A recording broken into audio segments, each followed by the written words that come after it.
Good morning students. आज मैं आप लोग को पढ़ाने वाली हूँ ग्राफ का topic representation of graph. Representation of graph के टू मेथड्स मैंने बताए थे, एडजेसेंसी मैट्रिक्स और इंसिडेंस मैट्रिक्स। एडजेसेंसी मैट्रिक्स पे ऑलरेडी मैं एक वीडियो बना चुकी हूँ। ये और मैं बता दूँ कि मैं एडजेसेंसी मैट्रिक्स अभी आपको अनडायरेक्टेड ग्राफ के लिए ही बता रही हूँ। डायरेक्टेड ग्राफ के लिए हम फर्दर वीडियोज में देखेंगे। इससे पहले मैं एक ऑलरेडी वीडियो बना चुकी हूँ जिसमें मैं एडजेसेंसी मैट्रिक्स बता चुकी हूँ फॉर अनडायरेक्टेड ग्राफ। और आज हम लोग पढ़ने वाले हैं इंसिडेंस मैट्रिक्स, जो कि रिप्रेजेंटेशन ऑफ ग्राफ का सेकेंड मेथड है।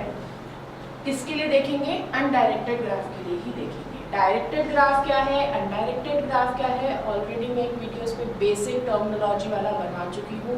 अगर आपको नहीं पता है तो आप उसमें देख सकते हैं। एक समराइज्ड व्यू में बता देती हूँ कि अगर किसी ग्राफ में कोई भी डायरेक्शन शो नहीं किया गया है तो उसको हम अनडायरेक्टेड ग्राफ बोलते हैं, और अगर डायरेक्शंस शो किए गए हैं तो उसको हम डायरेक्टेड ग्राफ बोलते हैं। तो यहाँ पर जो ग्राफ है, बोर्ड पे आप देख सकते हैं मैंने ग्राफ बना रखा है जिसमें कि कोई भी डायरेक्शन शो नहीं किया गया है, तो इसलिए हम इसको बोलेंगे कि इट इज अनडायरेक्टेड ग्राफ। अब आप इस ग्राफ में देखेंगे कि कितने वर्टिसेस हैं, 4 वर्टिसेस हैं, V1, V2, V3 और V4।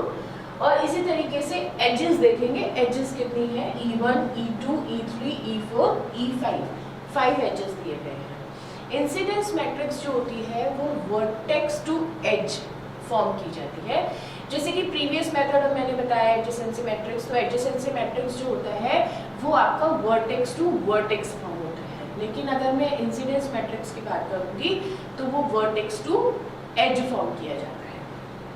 तो देख लेते हैं कि किस तरीके से मैट्रिक्स हम बनाएंगे। तो हम एक मैट्रिक्स बनाएंगे सबसे पहले। तो जितने भी वर्टिसेस हैं उनको हम लिखेंगे यहाँ पर रो के फॉर्म में, V1, V2, V3 और V4। इस तरीके से मैंने वर्टिसेस को, यहाँ पर आप देखिए वर्टिसेस को मैंने सारा जो है इस तरीके से रो के फॉर्म में लिख दिया है।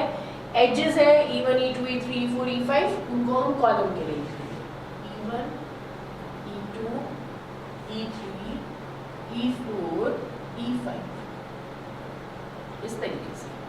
ठीक, अब इंसिडेंस मैट्रिक्स होता क्या है ये भी समझिए।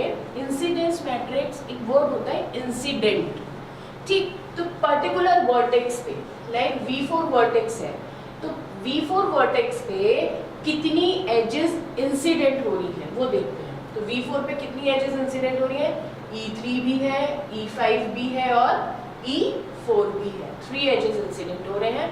इसी तरीके से चेक करो V3 वर्टेक्स पे कितने एजेस इंसिडेंट हो रहे हैं, E3 और E2। तो जिस तरीके से किसी भी वर्टेक्स पे जितने एजेस इंसिडेंट होते हैं उनके रेस्पेक्ट में हम लिखते हैं 1 और बाकी को क्या कर देते हैं 0। इसीलिए इसको क्या बोला जाता है, इंसिडेंस मैट्रिक्स बोला जाता है। तो देखते हैं, पहला वर्टेक्स है हमारे पास V1। V1 के लिए देखो क्या क्या एजेस इंसिडेंट हो रहे हैं। V1 पे E1 और E4, तो E1 के लिए क्या लिखा मैंने 1 और E4 के लिए भी क्या लिखा 1, बाकी को सबको क्या कर दिया हमने 0। नेक्स्ट आ जाते हैं हम वर्टेक्स V2 पे। V2 पे कौन कौन से एजेस इंसिडेंट हो रहे हैं, E1, E2, E5, E1, E2, E5, बाकी क्या हो जाएगा सारा 0।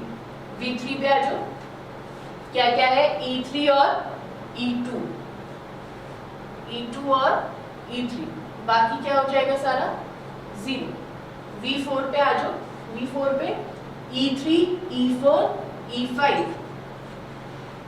E3, E4, E5, बाकी सब क्या हो जाएगा 0।